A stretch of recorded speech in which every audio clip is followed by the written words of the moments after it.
नमस्कार मित्रांनो, आपण टीईटी परीक्षा 2024 साठी महत्त्वाच्या प्रश्नांची सिरीज सुरू केलेली आहे. आज आपण टीईटी परीक्षा 2024 साठी महत्त्वाचे 40 प्रश्न घेणार आहोत मानसशास्त्र या विषयाचे. चला तर वेळ न घालवता सुरुवात करूया पहिल्या प्रश्नाला. बघा पहिला प्रश्न, मनोदैहिक या संकल्पनेचा अर्थ. मनोदैहिक या संकल्पनेचा काय अर्थ आहे? तर मनोदैहिक या संकल्पनेचा अर्थ आहे मन आणि शरीर. मन आणि शरीर असा अर्थ होतो मनोदैहिक या संकल्पनेचा. म्हणून पर्याय क्रमांक 1 हेच काय आपलं उत्तर. पुढचा प्रश्न, व्हाईट यांच्या मते जीवनाच्या पहिल्या रिकाम जागा वर्षात घातला जाणारा पाया हाच मानवी विकासाचा सर्वात महत्वाचा पाया. तर मानवी विकासाचा सर्वात महत्वाचा पाया कोणता? हा प्रश्न आहे. तर कोणत्या वर्षामध्ये घातला जातो? तर पहिल्या जे 2 वर्ष आहे त्या 2 वर्षामध्ये घातला जाणारा तो पाया आहे माणसाचा, तो खूप महत्वाचा असतो. पुढचा प्रश्न बघा, प्रोजेक्शन. प्रोजेक्शन याचे यथायोग्य वर्णन करते खालीलपैकी कोणते? बघा प्रोजेक्शन म्हणजे काय हे विचारलेले आहे. तर प्रोजेक्शन म्हणजे काय? तर प्रोजेक्शन म्हणजे बघा स्वतःच्या चेतनावस्थेतून भयभीत करणारे आणि पीडादायक अनुभवांना वगळणे.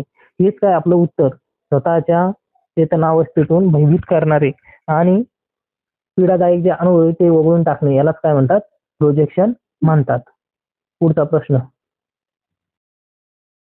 मनोविश्लेषण उपपत्तीचा जनक कोण आहे? तर मनोविश्लेषणाचा जो जनक आहे मित्रांनो, पर्याय दिले होते जेनेट पियाजे, बी सिगमंड फ्राईड, सी एरिक्सन आणि डी स्किनर.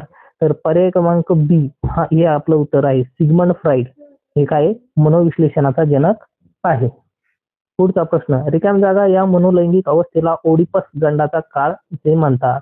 तर कोणती मनोलैंगिक अवस्था आहे तिला ओडिपस गंडाचा काळ म्हणतात? तर ती आहे पर्याय क्रमांक सी. बघा लिंगावरती ही जी अवस्था आहे ती साधारणतः 3 ते 6 वर्षापर्यंतची अवस्था असते. 3 ते 6 वर्ष तिलाच ओडिपस गंडाचा काळ असे म्हटले जाते. खालीलपैकी खिन्नतेचे प्रमुख लक्षण कोणते? खिन्नता. खिन्नतेची प्रमुख लक्षण हे आहे मित्रांनो, एखाद्या वस्तूबाबत अवास्तव भीती बाळगणे त्यालाच खिन्नता असे म्हटले जाते. एखाद्या वस्तूबाबत आपल्याला जर अवास्तव भीती वाटत असेल तर तेच काय असते? खिन्नतेचे प्रमुख लक्षण असते. म्हणून पर्याय क्रमांक ए हेच काय आपलं उत्तर. पुढचा प्रश्न, आत्मरक्षण यंत्रणा हा संघर्ष परिहाराचा मार्ग फ्राईडच्या मते रिकाम जागाने शोधून काढलेला असतो. तर आत्मरक्षण ही जी यंत्रणा आहे ते अहमने शोधून काढलेले. सिगमंड फ्राईड याने मनोविश्लेषणाचा जनक आहे सिगमंड फ्राईड आणि त्याने अहम, इदम अहम आणि परम अहम हे 3 मनोदैहिक घटक सांगितलेले. त्यातला अहम हा जो आहे आत्मरक्षण यंत्रणेचा संघर्ष परिहाराचा मार्ग आहे. पुढचा प्रश्न बघूया, सृजनशील विद्यार्थी रिकाम जागा. आता सर्वच विषयात तितक्याच उत्तम तऱ्हेने गुण मिळवतात, वेगळ्या पद्धतीने विचार करतात, साधारण अस्वस्थ असतात, खूप बुद्धिमान असतात. तर हे 3ही पर्याय जरा वेगळे वाटतात विद्यार्थी मित्रांनो. आणि सृजनशील विद्यार्थी काय करतात? वेगळ्या पद्धतीने विचार करतात म्हणून ते सृजनशील असतात. म्हणून पर्याय क्रमांक बी हेच काय आपलं उत्तर. पुढचा प्रश्न, जागतिक मानसिक आरोग्य दिन दरवर्षी पुढीलपैकी कोणत्या दिवशी साजरा केला जातो? तर जागतिक मानसिक आरोग्य दिवस साजरा केला जातो 10 ऑक्टोबर या दिवशी. 10 ऑक्टोबर. पुढचा प्रश्न बघा, कृती बुद्धिमापन चाचणी. कृती बुद्धिमापन चाचणी भारतात रिकाम जागा यांनी तयार केली. तर डॉक्टर भाटिया यांची कृती बुद्धिमापन चाचणी आपल्याला माहिती आहे. डॉक्टर भाटिया यांनी काय केलं होतं? कृती बुद्धिमापन चाचणी विकसित केली होती. म्हणून पर्याय क्रमांक सी हेच काय आपलं उत्तर. पुढचा प्रश्न बघू. बघा हे महत्वाचे प्रश्न आणि हे अगोदरच्या परीक्षेमध्ये विचारले गेलेले आहेत. वैकाशिक परिपक्वनात्मक उपपत्तीचा जनक रिकाम जागा आहे. वैकाशिक परिपक्वनाचे जे उपपत्ती आहे त्या वैकाशिक परिपक्वनाच्या उपपत्तीचा जनक होता अर्नॉल्ड गेसेल असं नाव येते शास्त्रज्ञाने. आता शत्रुसंधो म्हणजे रिकाम जागा. बघा ह्या प्रत्येक अक्षरापासून एक एक शब्द तयार होतो. बघा श पासून शक्ती स्थाने, त्रू पासून त्रुटी, सन पासून संधी आणि धो पासून धोके. शक्ती स्थाने, त्रुटी, संधी, धोके. सी मध्ये दिलेले बघा आपलं उत्तर शक्ती स्थाने, त्रुटी, संधी आणि धोके. पुढचा प्रश्न, व्यक्तीच्या सर्वात चांगल्या समायोजनासाठी रिकाम जागाची गरज लागते. कशाची गरज लागते व्यक्तीच्या सर्व समायोजनासाठी? तर शेजार, समवयस्क मित्रगण हे खूप महत्वाचे व्यक्तीच्या आयुष्यामध्ये. तर समवयस्क मित्रगण हेच काय आपलं उत्तर. पर्याय क्रमांक बी, समवयस्क मित्रगण हेच आपलं उत्तर. पुढचा प्रश्न, मास्लोच्या गरजाची उतरंड या सिद्धांतानुसार क्रम द्या. तर मास्लोने गरजांची उतरंड मांडली होती आणि ती श्रेणी पहिल्यांदा शारीरिक गरजा सांगितल्या होत्या. शारीरिक गरजा पर्याय क्रमांक सी मध्ये बघा, पहिल्यांदा शारीरिक गरजा, नंतर सुरक्षितता विषयक गरजा, नंतर सामाजिक गरजा, नंतर आदरभाव आणि स्व-आदरभाव अशी श्रेणी त्याने मांडली होती. त्यालाच गरजांची उतरंड असे म्हटलं जातं, म्हणून पर्याय क्रमांक सी हे उत्तर बरोबर आहे. हे नेहमी परीक्षेत विचारलं जातं मित्रांनो. शारीरिक गरजा, सुरक्षितता विषयक गरजा, सामाजिक गरजा आणि आदरभाव आणि स्व-आदरभाव अशी गरजांची उतरंड. सुरुवातीला माणूस शारीरिक गरजा पूर्ण करतो, नंतर सुरक्षितता विषयक गरजांवर भर देतो, त्यानंतर सामाजिक गरजा पूर्ण करतो आणि नंतर आदरभाव आणि स्व-आदरभाव या गोष्टी माणसाच्या जीवनात घडून येतात. यानंतरचा प्रश्न बघू. खालीलपैकी मानसशास्त्रातील कोणत्या विशेष शाखेत मानसिक आजाराच्या निदानाशी व उपचाराशी संबंध येतो? तर मानसिक आजाराच्या निदानाशी पर्याय दिले होते, चिकित्सा मानसशास्त्र, वैकाशिक मानसशास्त्र, सामाजिक मानसशास्त्र, व्यक्तिमत्व मानसशास्त्र. तर मानसिक आजाराच्या निदानाशी चिकित्सा मानसशास्त्र ही जी शाखा आहे तिचा संबंध येतो. पुढचा प्रश्न बघा, एक व्यक्ती दुसऱ्या व्यक्तीची वैशिष्ट्ये आत्मसात करते, त्या वैशिष्ट्यांना आपल्या वैशिष्ट्याचा एक भाग मानते, ती वैशिष्ट्ये म्हणजे आपलीच आहे असे समजणे हे कोणत्या आत्मरक्षण यंत्रणेचे ते? तर ते जे येतं मित्रांनो, दुसऱ्याचे वैशिष्ट्य आपलीच आहे असे मानणे, ते येतं तादात्मीकरण. त्या व्यक्तीचं ते तादात्मीकरण करत असतो, म्हणून त्या पर्याय आपला सी आहे, तादात्मीकरण. आता पुढचा प्रश्न, डिस्लेक्सिया एक प्रकारची रिकाम जागा आहे. तर डिस्लेक्सिया हे जे आहे मित्रांनो, ते शैक्षणिक अपंगत्व नाही, शारीरिक अपंगत्व नाही, विकासात्मक अपंगत्व नाही, अस्थिभंगाबाबत अपंगत्व नाही, ते आहे शैक्षणिक अपंगत्व. शैक्षणिक अपंगत्व डिस्लेक्सिया असणारे मुलं अध्ययनामध्ये किंवा अभ्यासामध्ये मागे पडतात, त्यांना डिस्लेक्सिया हे एक प्रकारचे शैक्षणिक अपंगत्व असते, म्हणून ते मागे पडतात. आपण त्यांना कितीही अध्यापन केलं किंवा कितीही समजून सांगितलं तरी त्यांना शैक्षणिक गोष्टीमध्ये इंटरेस्ट नसतो आणि शैक्षणिक गोष्टी ते आत्मसात करू शकत नाही. त्यांना ते डिस्लेक्सिया नावाचा एक प्रकारचे अपंगत्व असते. यानंतरचा प्रश्न बघू. बघा, मानसशास्त्राचे जनक कोणास म्हटले जाते? हा प्रश्न आहे. जनक विचारलेले. तर मानसशास्त्राची जी पहिली प्रयोगशाळा आहे ती विल्यम उंट यांनी लिप्झिग जर्मनी येथे 1769 मध्ये सुरू केली होती. माझ्या मते 1769च बरोबर असं किंवा 1869 असं काहीतरी आहे. तर विल्यम उंट हेच मानसशास्त्राचे काय आहे? जनक आहे. 1869 हे उत्तर आहे बरोबर. संबोधात्मक विकासाची जैव उपपत्ती रिकाम जागा यांनी मांडली. तर संबोधात्मक विकासाची जी जैव उपपत्ती आहे त्या जैव उपपत्तीबाबतचा जो शास्त्रज्ञ आहे तो आहे जीन पियाजे. हे पर्याय उत्तर बरोबर आहे आपलं.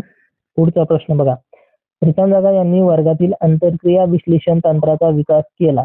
वर्गातील आंतरक्रिया विश्लेषण या तंत्राचा जो विकास आहे तो बघा पर्याय क्रमांक डी, प्लॅडर्स यांनी केला. या शास्त्रज्ञाचं नाव पुढे येतं वर्गातील आंतरक्रिया विश्लेषण तंत्राच्या बाबतीत. पुढचा प्रश्न, युआन पावलोवकडे खालीपैकी एकाच्या प्रारंभिक शोधाची श्रेय आहे. युआन पावलोव यांनी कोणता शोध लावला? कुत्र्यावर प्रयोग केला होता. कुत्र्यावर प्रयोग, आणि तो प्रयोग होता अभिजात अभिसंधानाचा प्रयोग. आणि अभिजात अभिसंधानाचा प्रयोग आहे पर्याय क्रमांक सी मध्ये, म्हणून पर्याय क्रमांक सी हेच काय आपलं उत्तर. आणि साधक अभिसंधान, व्यापारात्मक अभिसंधान पण म्हटलं जातं, ते स्किनर यांनी लावला होता. स्किनर त्यांनी उंदरावर प्रयोग केला होता. यानंतरचा प्रश्न, खालील जोड्या जुळवा आणि दिलेल्या संकेतापासून योग्य उत्तर बघा. सिग्मंड फ्राईड यांनी काय केलं होतं? अचेतन मन सचेतन मनाबद्दल शोध लावला होता. अब्राहम मास्लो यांनी गरजांची उतरंड याचा शोध लावला. आणि हे बघा, एचं तीन आणि सीचं एक बघा, एचं 3 आणि सीचं 1 हे पहिल्या पर्यायामध्ये दिलेले बघा. एचं 3 आणि सीचं 1, म्हणून पर्याय क्रमांक 1 हेच उत्तर आहे. बी बघा, बी रिच पॉन्ड, बीचं 4, स्वातंत्र्य आणि एलिझाबेथ हॉरलॉक यांनी बालविकासासंबंधी माहिती दिलेली आहे. म्हणून पर्याय क्रमांक 1 हेच काय आपलं उत्तर. व्यक्तीच्या वर्तनात बदल होण्यासाठी व्यापारात्मक अभिसंधान खालीलपैकी कोणत्या बाबीचा उपयोग करते? व्यापारात्मक अभिसंधान जे आहे ते स्किनर यांनी शोध लावला या गोष्टीचा आणि त्यांनी उंदरावर प्रयोग केला होता. उंदरावर प्रयोग केला होता आणि त्यांनी पारितोषिक किंवा बक्षीस जर दिले तर अध्ययन चांगले होते ह्या गोष्टीचा शोध लावला होता. म्हणून पर्याय क्रमांक 1 हेच काय आपलं उत्तर. यानंतरचा प्रश्न, कोणत्या मानसिक विकारात लिथियम आणि कार्बामाझेपिन या औषधी दिल्या जातात?